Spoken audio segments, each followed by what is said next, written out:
What if the person you trusted to save your family turned your life into a secret film? Angela Hernandez's voice trembled as she confronted the stranger in the Sage Blossom Diner's cluttered office, her warm brown eyes blazing with betrayal. Under the flickering neon glow of an Albuquerque night, she was a waitress carrying the weight of her mother's cancer and her sister's dreams. Until Connor Addison, a billionaire hiding in plain sight, saw her struggle as his ticket to redemption. But when his hidden camera captured her rawest moments without consent, would Angela's strength become her story or his? The Sage Blossom Diner's neon sign buzzed softly, casting a pink and blue glow over the cracked asphalt in Albuquerque parking lot, just as the pre-dawn sky began to lighten. Inside, Angela Hernandez, 27, moved with the precision of a seasoned dancer, her tray laden with steaming coffee pots, plates of golden pancakes, and the weight of a life stretched thin. Her warm brown eyes and quick smile were a balm for the diner's regulars, truckers, night shift nurses, and loners seeking solace in greasy hash browns. But beneath her kindness lay a storm. Her mother, Sophia, was battling stage 3 breast cancer, each treatment a financial wound that bled their savings dry.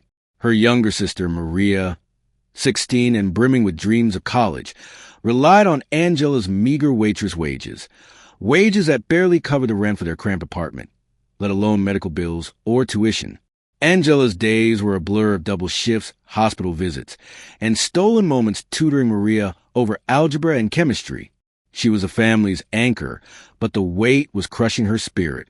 Yet, to the patrons who filled the diner's worn vinyl booths, she was a beacon, her laughter a fleeting escape from their own troubles.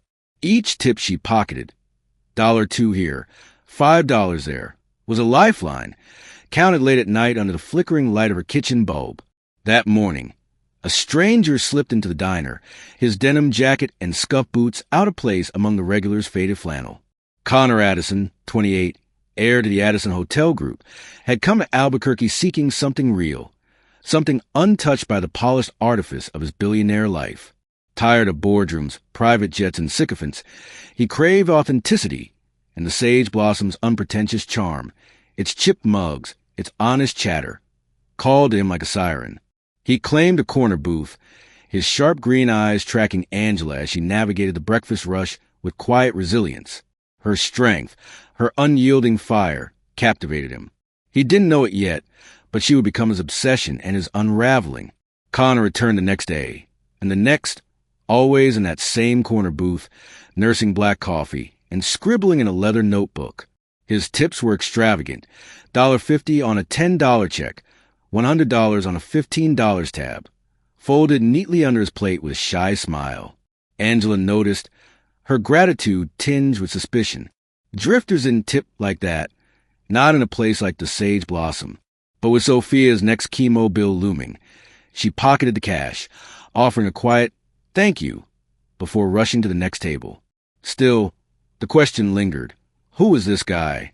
Unbeknownst to her, Connor was filming.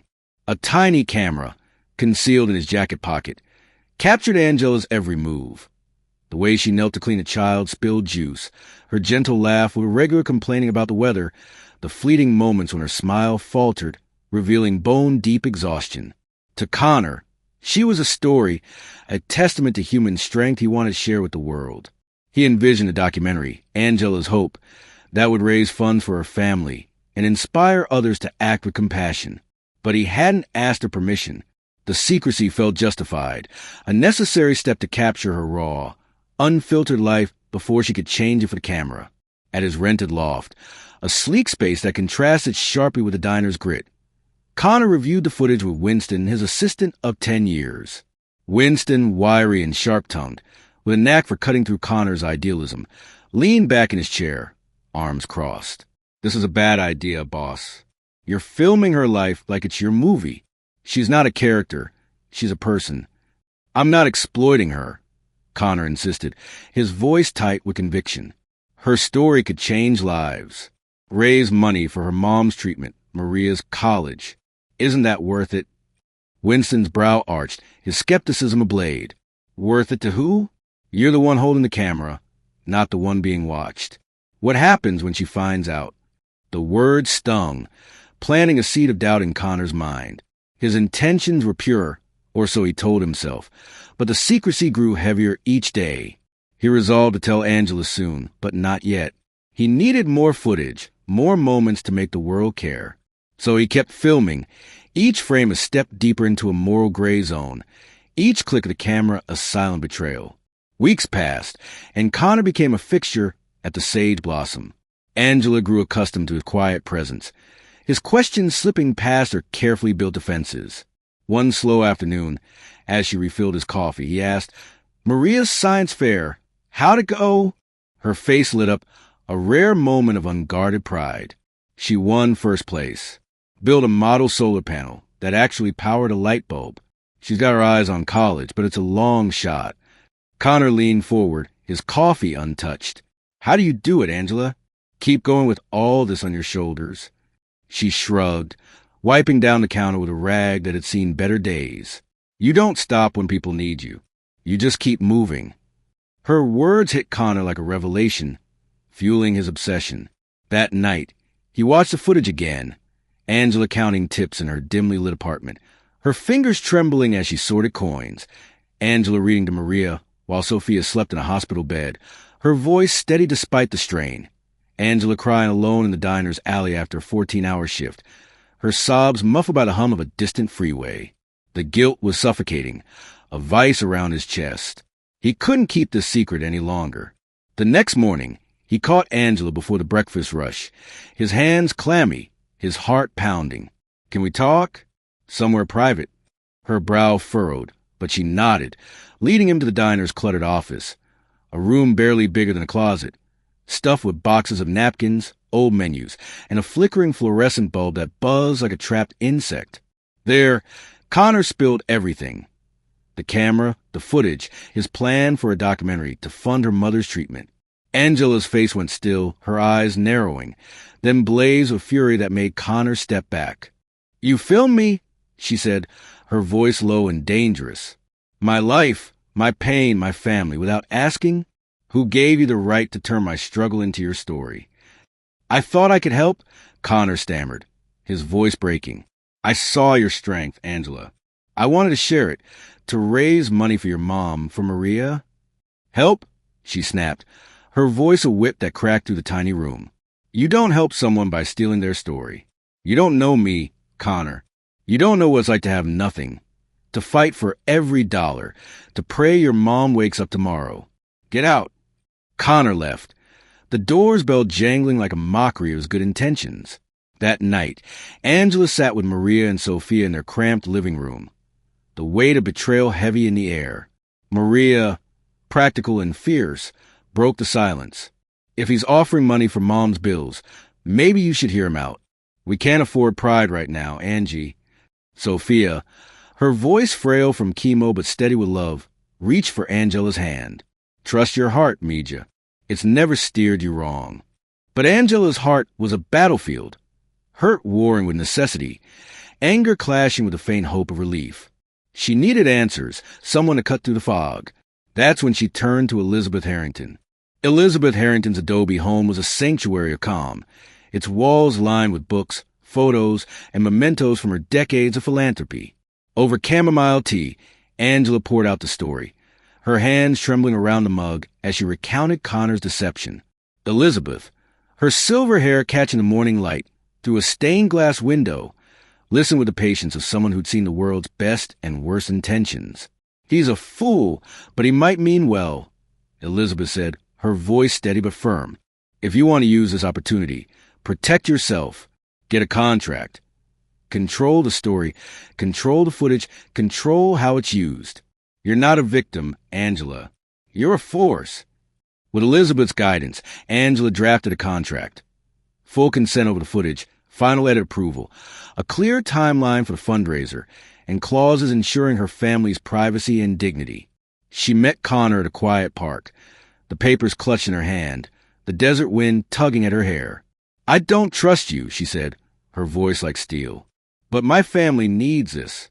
Sign it, and we'll work together. One wrong move, and I'm done." Connor signed without hesitation, relief flooding his face like a man-spare sentence. "I'm sorry, Angela. I'll make this right." They crafted Angela's hope together. A 20-minute documentary weaving Angela's struggles with her moments of joy, her laughter with Maria over a shared joke about burnt toast, her tenderness as she adjusted Sophia's blanket in the hospital, her quiet strength wiping down tables after a grueling shift. Connor funded the production, hiring a small crew of local filmmakers, while Angela ensured her story was honest, not sensationalized. She wasn't a victim to be pitied. She was a fighter to be respected. When the film launched on crowdfunding platforms, a local journalist shared it on X, praising its raw honesty and Angela's resilience. Then an influencer with millions of followers reposted it, and the donations poured in. $20 from a single mom in Ohio, $500 from a businessman in Santa Fe, $2,000 from an anonymous donor in New York. Within a month, the fund covered Sophia's treatments, cleared Angela's overdue rent and credit card debts, and set aside a college fund for Maria. But the spotlight was a double-edged sword. Customers stared at Angela in the diner, some offering kind words, others judgment. "You're the charity girl." One sneered, tossing a dollar on the counter like it was a taunt. "Why are you still here, begging for handouts?" Angela's smile held, but inside, she grappled with a question that echoed through her days. Can you accept help without losing who you are? Hey, if this story's gripping you, don't forget to like and subscribe for more tales of heart and hope. The fundraiser success brought Angela and Connor closer, their late-night editing sessions in a borrowed office filled with cautious camaraderie. They laughed over burnt diner coffee, debated music choices for film score, and shared quiet moments that hinted at something deeper. A glance held too long, a brush of hands over a laptop. But something nagged at Angela. Connor's vague answers about his life, his polished speech, the way he deflected personal questions. It didn't add up for a supposed drifter. One evening, as they reviewed donation reports, Angela glimpsed a news alert on his phone. Addison Hotel Group expands west, led by Heir Connor Addison. Her stomach dropped. She grabbed the phone before he could stop her, scanning the article, her heart pounding. "You're Connor Addison," she said, her voice low, dangerous. "Billionaire Heir. This whole time you've been playing me." Connor's face paled, his hands raised in surrender. "Angela, I didn't." "You lied." She cut in, tears burning her eyes. "This wasn't about helping me. It was about you, easing your rich boy guilt with my story. Was I just a project to make you feel good about your perfect life?" "No." Connor said, his voice desperate. "I came here to find something real. I was suffocating in my world. Boardrooms, fake smiles, expectations. I saw you, Angela. Your heart, your fight. I wanted to tell your story, not because of pity, but because you're extraordinary. I didn't tell you who I was because I wanted you to see me, not my money. You used me," she said, her voice breaking like glass. "You filmed my pain, my family, to feel better about your life. That's not help. That's theft." The fight left them raw, the air between them electric with betrayal. Angela stormed out, the office door slamming behind her. She turned to Elizabeth, who arranged a meeting in her sunlit office, the walls adorned with photos of families she'd helped. "You both want to help people," Elizabeth said, her voice firm but kind. "But trust is fragile. Connor, you need to earn it. Angela, you decide what you can forgive." Over the next weeks, Connor tried. He funded a full scholarship for Maria at a local university, visited Sophia in the hospital with flowers and stories of his own mother's battle with illness, and worked tirelessly on the fundraiser, ensuring every dollar was accounted for. Angela, meanwhile, enrolled in a nursing program, her dream of a stable future taking shape. She threw herself into her studies, balancing textbooks with diner shifts, determined to reclaim control of her life. But the tension lingered. One night, as they sorted donor letters under the hum of a fluorescent lamp, Connor reached for her hand. "Angela, I'm sorry. I should have been honest from the start. Can we start over?" She pulled away, her eyes searching his. "I don't know if I can trust you again." "Not yet." Just as Angela began to soften, a new storm hit. A tabloid, sniffing out Connor's identity, published a story. Billionaire Heir's secret documentary exploits struggling waitress. The article twisted the truth. painting Angela as a pawn in Connor's publicity stunt, a charity case manipulated for clout. Social media erupted, some praising Angela's courage, others accusing her of chasing fame. The diner became a circus, with reporters and curious onlookers crowding the booths, snapping photos and shouting questions as Angela tried to pour coffee. She was furious, cornering Connor outside the diner after a particularly chaotic shift. "This is what happens when you play with people's lives," she said, her voice shaking with rage. "I never wanted this circus, these strangers judging me. My mom's in the hospital, and now she's a headline." "I didn't leak this," Connor insisted, his voice raw. "I swear, Angela, I'll fix it." He traced the story to a disgruntled former employee of Addison Hotel Group, who'd overheard Winston discussing the project at a corporate event. Connor issued a public statement, taking full responsibility for the unauthorized filming and emphasizing Angela's strength and consent in the final project. He hired a PR firm to manage the fallout, ensuring Angela's privacy was protected, and worked with a crowdfunding platform to remove malicious comments. But the damage was done. Angela withdrew, focusing on her studies and family. Her trust in Connor shattered anew. Sophia, sensing her daughter's turmoil, urged her to reconsider. "He's made mistakes, Mija, but so have we all. Look at what you've built together. Don't let this break you." Connor, desperate to make amends, proposed a bold idea, expanding the fundraiser into a nonprofit, the Addison Medical Fund, to help others facing medical debt. He asked Angela to join as a consultant, promising her a voice in every decision. "This isn't about me anymore," he said. "It's about people like you, like your mom. You can make sure it's done right." Angela hesitated. The tabloid scandal still raw. Elizabeth, ever the mediator, sat them down in her office. "You've both made mistakes," she said, her eyes moving between them. "But you've also done good. This fund could save lives, Angela.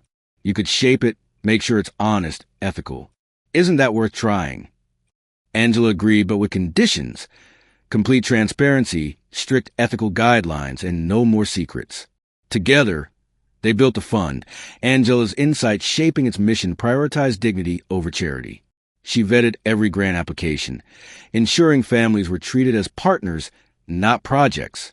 Slowly, their partnership rebuilt, and in quiet moments, reviewing budgets, sharing a laugh over Maria's latest prank. Sparks flickered. Neither acknowledged it, their focus on the fund and their own paths. Angela's nursing studies, Connor's shift from corporate heir to philanthropist. As the fund grew, so did Angela's responsibilities. Balancing nursing school, diner shifts, and her role as a consultant stretched her thin, but it also gave her purpose. She began speaking at community events, sharing her story to inspire others, her voice growing stronger with each talk. Connor, meanwhile, faced his own challenges. His family, unimpressed by his charity phase, pressured him to return to the hotel empire full-time. His father, a stern patriarch, called the fund a distraction from his legacy. But Connor, changed by Angela's resilience, stood firm, redirecting his inheritance into fund's endowment. Then came another twist. A rival nonprofit, led by a slick CEO with ties to Connor's family, accused the Addison Medical Fund of mismanaging donations. The allegations were baseless, a smear campaign to discredit Connor and boost their own profile, but they gained traction online. Angela, now a public figure, faced renewed scrutiny, with trolls questioning her motives and authenticity. "She's just a waitress milking her sob story." One comment read, "Cutting deeper than she'd admit." Angela confronted Connor at his loft, the city lights glittering through the window. "Did you know about this? Your family, their connections. Is this another game?" "I had no idea," Connor said, his voice steady but pained. "My father's been trying to pull me back since I started this. He thinks it's a PR stunt. But I'm done with their games, Angela. I'm with you." Together, they fought back. Angela spearheaded a transparency campaign, publishing the fund's financial records and inviting independent auditors to verify their work. Connor used his connections to expose the rival CEO's ties to his family, turning the narrative back on them. The scandal faded, but it left Angela wary. "No more surprises," she told Connor. If we're doing this, we do it clean. Their bond deepened, forged in a fire of shared adversity. One night, as they celebrated a grant that saved a local family's home, Connor confessed, "I don't know who I'd be without you, Angela. You've shown me what matters." She met his gaze, her heart racing. "You've given me a chance to be more than a waitress, but I'm still figuring out if I can trust this. Us." 2 years later, Angela stood on a stage at her nursing pinning ceremony, her pin gleaming under the auditorium's lights. Sophia, now in remission, sat in the front row, her eyes shining with pride, her strength a mirror of Angela's. Maria, thriving in a pre-med program on a scholarship from the fund, clutched her sister's hand, whispering, "You did it, Angie."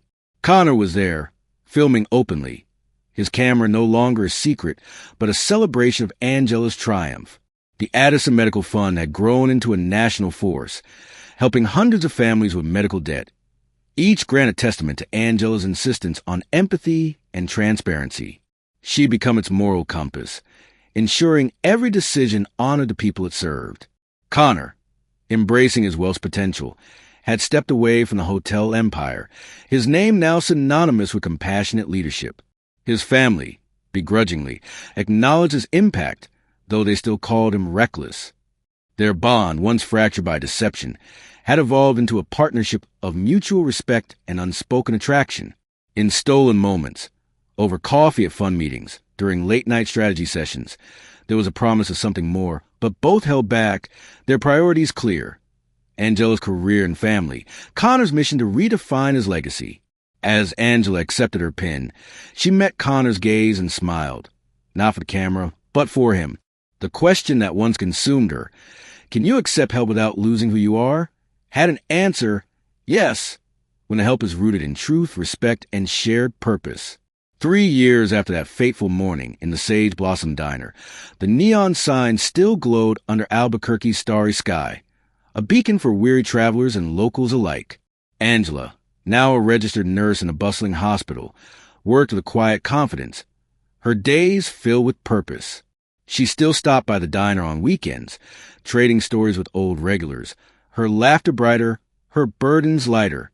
Maria, halfway through her pre-med program, was already planning.